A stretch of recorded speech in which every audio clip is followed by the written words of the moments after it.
In this animation, we will describe the heating curve of a solid. When a solid is heated, it will gain more energy until the temperature is the melting temperature of this solid.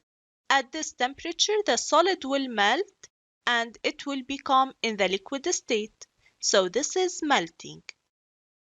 When you examine the temperature of a solid as you heat it to beyond its melting point, the results will be surprising.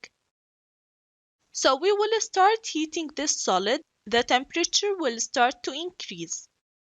Once the temperature reaches the melting, which is known also as the freezing point, the temperature will not increase. It will remain unchanged until all the solid melts. So the temperature will stop rising at the solid's melting point. It will remain constant until all the solid has melted. And only then it will start to rise again.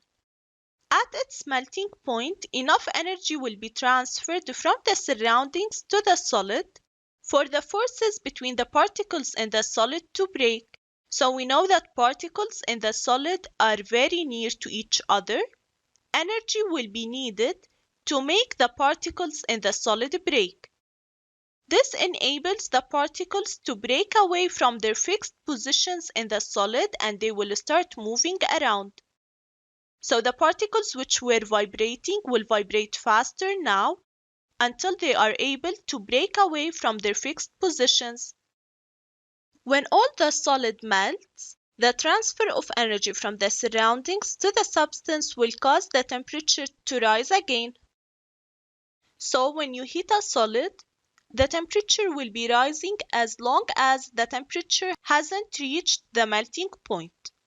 Once the temperature reaches the melting point of this solid, the temperature will stop rising.